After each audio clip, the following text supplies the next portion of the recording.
quiet in here? I gotta be honest.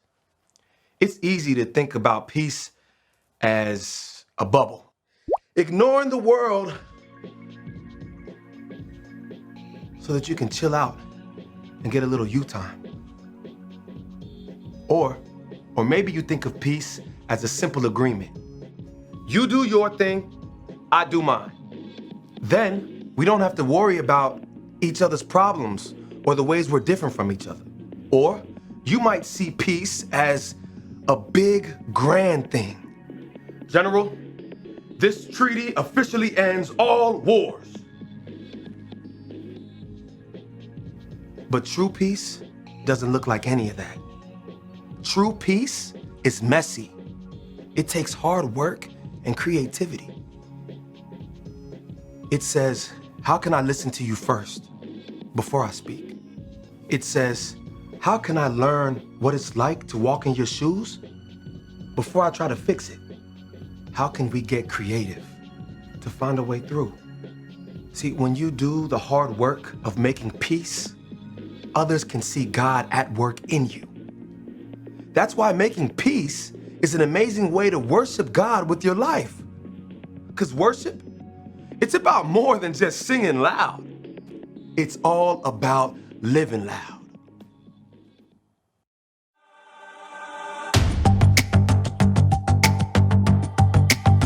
You're my courage, I don't have to be afraid.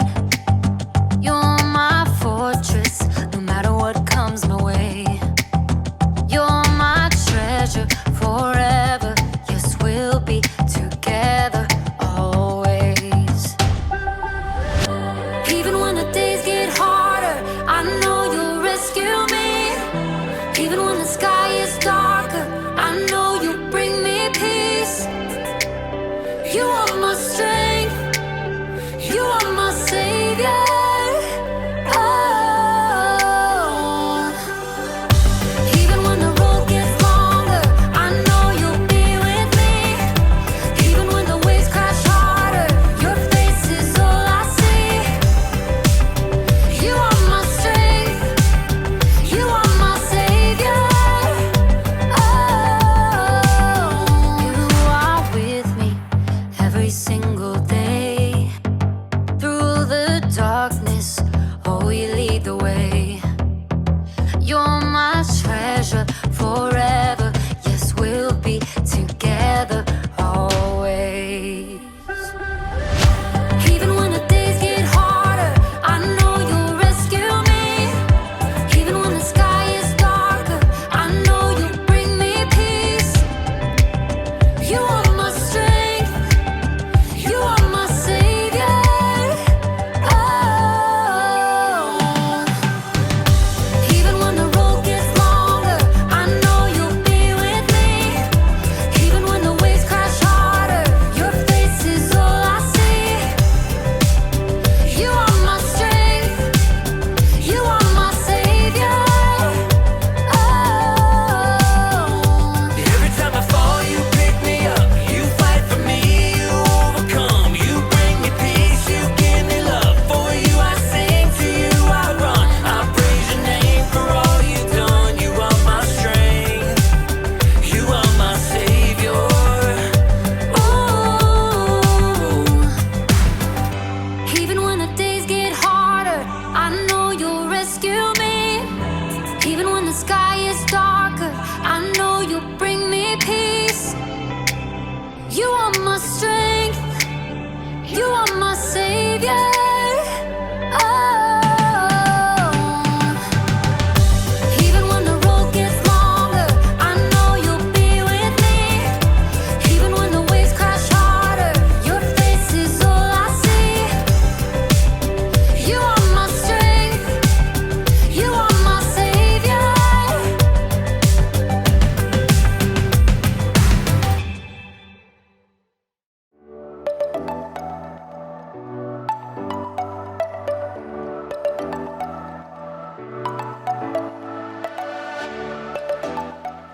What's up, everybody? It's me, Jacob, and today you're gonna help me solve a mystery. The case of the mysterious envelope. Dun dun dun!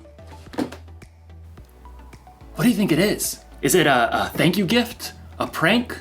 A peace offering? Actually, peace is what we're talking about today. Peace is proving you care more about each other than winning an argument. But that doesn't get me any closer to finding out what's inside this package. I feel like I should be wearing gloves for this.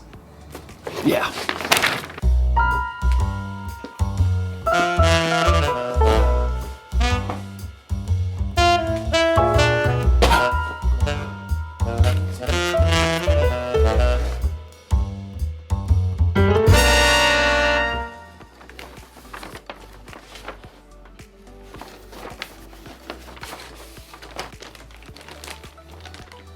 Monkey bridge?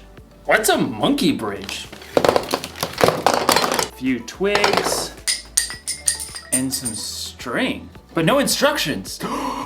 Another mystery. Dun dun dun!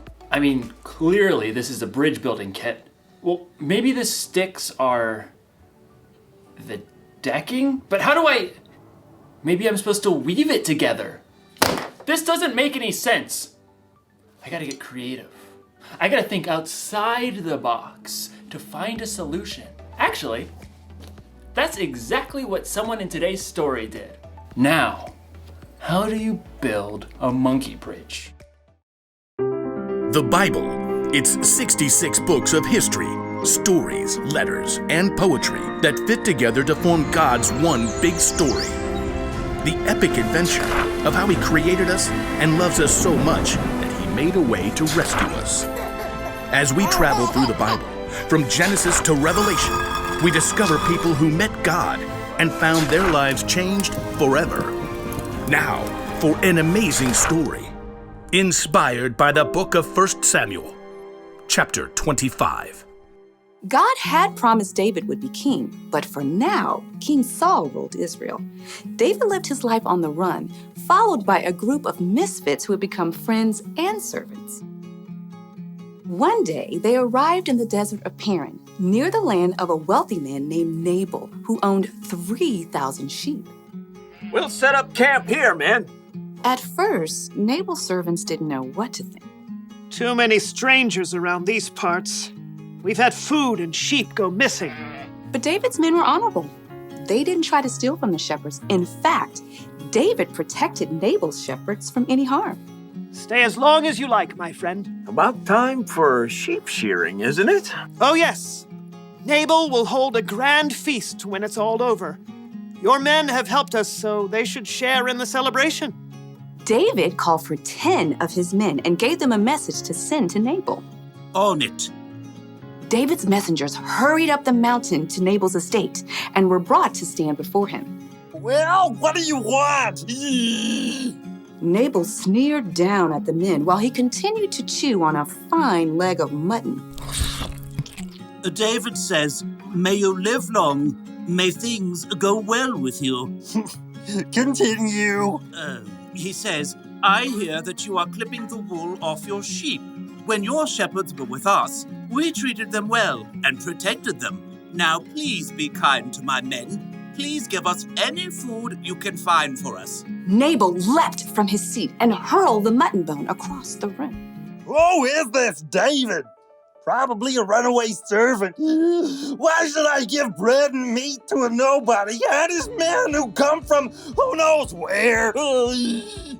David's men returned to camp and delivered the news. Oh, no, he didn't. Oh, yes, he did. Men, put on your swords. We'll make Nabal wish he hadn't. At no time at all, David and 400 of his men were marching up the mountain to confront Nabal. It seemed there was no stopping a battle. But Nabal's wife, Abigail, was far wiser than her husband. A servant told her what he had done. David sent messengers asking for food, but Nabal shouted and was rude to them. Go on. The whole time we were near them, David's men were good to us. They were like a wall, keeping us safe. You've got to do something now, or terrible trouble will come. There's no time to waste. Abigail quickly directed her servants to gather supplies and put them on donkeys. 200 loaves of bread? Check. 5 sheep, Check. 1 bushel of cooked grain, Check. 100 cakes of raisins, and 200 cakes of figs. Check. And check. Well, you go on ahead. I'll follow. The donkeys, loaded with good food, started down the mountain. Abigail got on her donkey and followed. From the valley, David and his men were approaching. Everything we've done has been worthless. I watched over this fellow's property, but he's paid me back evil for good. We'll wipe him out. As David's anger grew, though, he spotted something along the path. A pack of donkeys. What's this? It looks like they're carrying something. Food for a feast, I'd say. Behind the pack of donkeys, Abigail prepared for what lay ahead. I must stop this. The moment Abigail saw David, she slid off her donkey and fell face down on the ground before his feet. Please, let me speak. Let me take the blame for Nabal's actions. Abigail raised her eyes just enough to notice David's surprised face. He nodded. Don't pay attention to Nabal. He's always doing foolish things. I'm sorry I didn't get to see your messengers, but I've brought a gift for you. Right now, the Lord has kept you from killing Nabal and his men. Let the Lord deal with your enemies. Abigail rose to her feet. David and his men listened, surprised by the strength of her message. You fight the Lord's battles, so he will give your family line a kingdom that will last. He'll make you ruler of Israel. And when he does, you won't have a heavy load on your mind about killing people with no reason. The Lord will give you success. When that happens, please remember me. Abigail took a deep breath and waited. David smiled. Give praise to the Lord. He sent you to find me. May he bless you for this. You have kept me from using my own hands to get even. David's men unloaded the food that Abigail had brought. Go home in peace. I'll do what you have asked. Abigail made her way back up the hillside to her home. She had chosen to humble herself and do the hard yet creative work of making peace. In the end, Nabal paid the high price for his foolish anger, but God blessed Abigail. The fight between Nabal and David wasn't Abigail's problem, but she didn't use that as an excuse. She got involved. She acted fast, and she found a creative solution. You see, just because something isn't your problem doesn't mean you can't get involved. God has given each one of us unique talents and unique ways of seeing things. So, if you see people in a fight and you're the only one who can see a way to make peace, you should help them solve that mystery. Jesus showed us how important making peace was to him when he gave his life on the cross. We can make peace with others by being part of the solution. You can help calm an argument between two people by making them laugh. You can suggest solutions to problems that others might not see. Or if a fight looks like it might get dangerous, you can find a grown-up to help keep the peace. The one thing to remember today is this: you can show you care about others by being part of the solution. So this week, be on the lookout for creative ways to build bridges between people in your small part of the world. I'm gonna have to get pretty creative myself. Here's what the bridge is supposed to look like. Mystery solved. You know, if that bridge was full-sized, I could cross an entire canyon on that one thin little rope. But first I'd need to solve my fear of heights problem. Dun dun dun! I'll see you next time.